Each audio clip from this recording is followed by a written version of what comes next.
I don't think so. But we compete for it. How are we doing today? Moving on up? Thank you. All right, scrimmage today, very important. Very important that we take that next step in terms of communication, alignment and assignment, and detail and execution. Has got to be a really big focal point of today. We've really got to demand more effort from our guys. We still think we have a little bit more gas in the tank, and we can expend ourselves more to become, everybody wants to be a dangerous football team, and that's easy to say, but harder to do. We've got to train that today.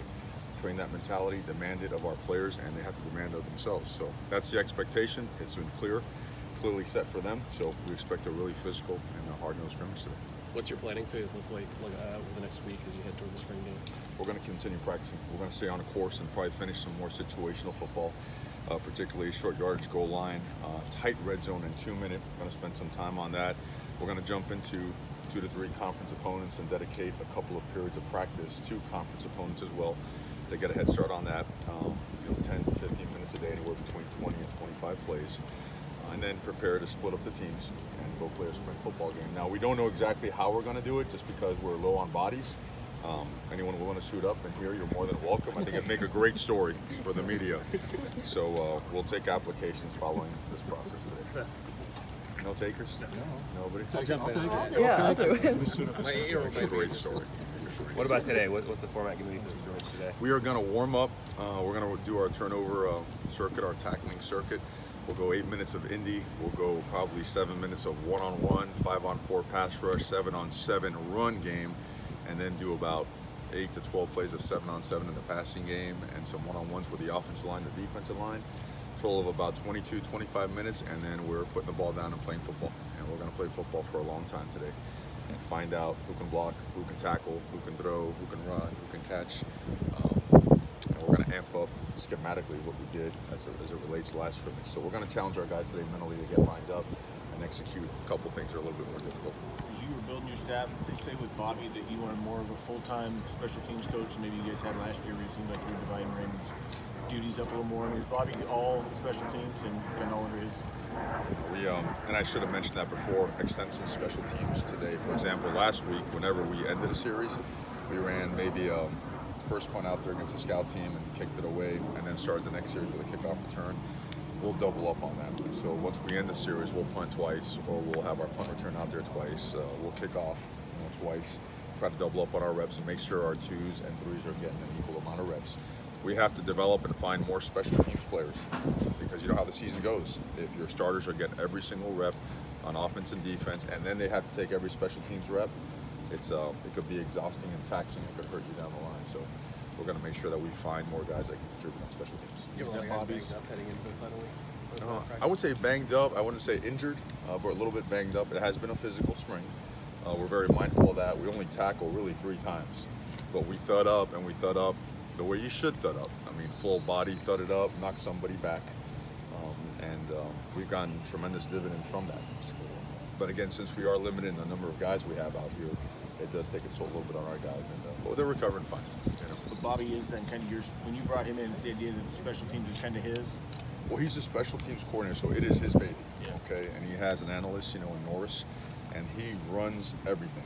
But we do use every single assistant coach to help on special teams because it's too many bodies to coach by yourself. So you guys aren't out there during the kickoff return and whatnot. Every coach is assigned to a different phase. The double team, the wedge, the kickout block, right? The off return. Everybody has something. Everybody's assigned to it. So when we go to a phase, you have 1, 2, 3, 4, 5, 6, 7, at least 7 to 8 coaches coaching that particular phase. We've gotten a lot out of that, and that was a process that we've always known and done before our arrival here, and we feel strongly about it. So we're gonna really push that hard to keep doing it. What do you think of the NCAA's new kickoff rule? Got to look into it more.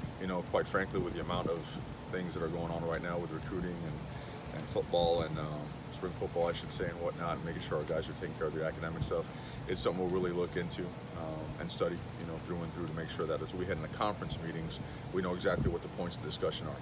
And I know there's several of them. It's important. Safety first, always. We got to make sure that we are on par and up to date on exactly what about what the definition of the new rules are. What was your sales pitch to Bobby to get him out here?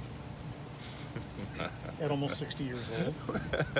He doesn't look 60, does he? No. And all that Nike gear, he looks like a young teenager running around out there, you know? We were messing with him because we were so, you know, hard line over Tuscaloosa. And we have special teams the other day. He's got a little microphone there looking like Madonna on stage, you know? So we made sure we snapped a picture of him and sent it back home to mess with him. Bobby is a longtime friend and one of the most respected professionals in the business. And I think he saw what we all saw when we came out here. It's opportunity at one of the premier, if not the premier place in the country that we all believe in. And we believe in each other as people too, so that always plays a huge factor in it as well. You'll love his family when you meet them all. They are good people now. Okay, and we can cook down south a little bit too, so we're ready for that. Coach, limited penalties last year. This year, is your team learning the discipline they need to? Have you seen that? We did cut them down the first scrimmage as opposed to last year's first scrimmage by almost half.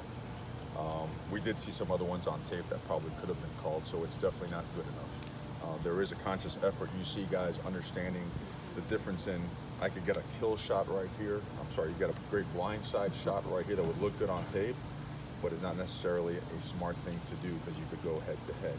Or you could create a bad angle and clip somebody. Or you're running a cut off the back side, you can't get there, you reach out and you grab somebody and hold them. We saw better decisions in terms of that. We did. And we saw improvement in the pre-snap penalties, the unforced errors. We still had two alignment issues which are inexcusable, can never line up incorrectly. But aside from that, we definitely see improvement. How are those correctable in practice? Is that something that you focus on before or during practice? Without a doubt. I think the walkthrough, the film session, the individual meetings with players go a long, long way. And we try to keep that progression teaching in place where we show it on film, we walk through it, when we go to practice, we review it again in our unit and teach period. So by the time they run it, it's the fourth time they run it. The very bare minimum number of times they run it before they've gotten there is 3. We double up sometimes, they get there on their 6th, 7th reps. So 20 reps, we'll get it. You know, we'll get it in there. Any update on Jalen? No update so far. Okay, he's still at home taking care of some stuff, but as soon as we do get an update, I will get that to you. Even though they're on opposite sides of the ball, how's the relationship between Travis and Troy Guy? On the field or off the field? Both. I haven't seen Troy slow down and hitting him, and I haven't seen Travis slow down and try to get tackled. So I think they stay competitive. It's in their DNA. It's how they were raised to be. Off the field, I got to take a deeper dive into that. I like to see who keeps a neater room. I'm betting Travis. But what can you say? It's I played with my brother in college together, so I know what a special thing that is. And to have them both here and at the level of talent and the level of player that Troy has been, that Travis is going to be, that's exciting times for us now. With the NFL draft upcoming, there's a lot of talk about the deterioration of O-line play given limited hours in college. What is your take on that as a line guy yourself? I think that's still on a coach to make sure that he develops his players to not only be productive and successful at the college level, but at the NFL level. And by that I mean concept teaching, okay? Legitimately explaining and understanding what, how, and why things are done. For example, offensive tackles. Offensive tackles can't zero in on coming up to the line of scrimmage and saying, I'm blocking that guy. They got to understand what he's doing. They got to understand the structure of the defense, how the safety rotation can affect that, how he can change the protection to help the quarterback not get hit from the blind side. And that's on us.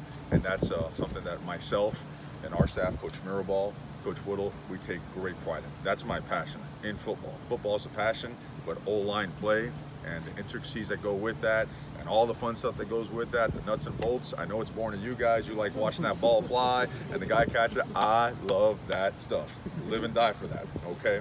So while you all watch the Super Bowl and you're watching Brady launch those passes, I'm watching those guys up front work.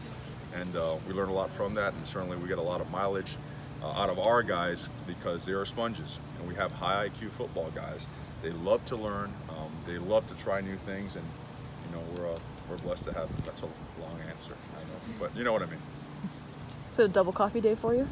Double? I don't know. This the one that comes out of the machine is more industrial. I had the stuff sent back home to me from Mom. That stuff's got a little more kick. But you guys are more than welcome to have some next week. Okay, I'll bring some extra. Good? Good. Okay, guys.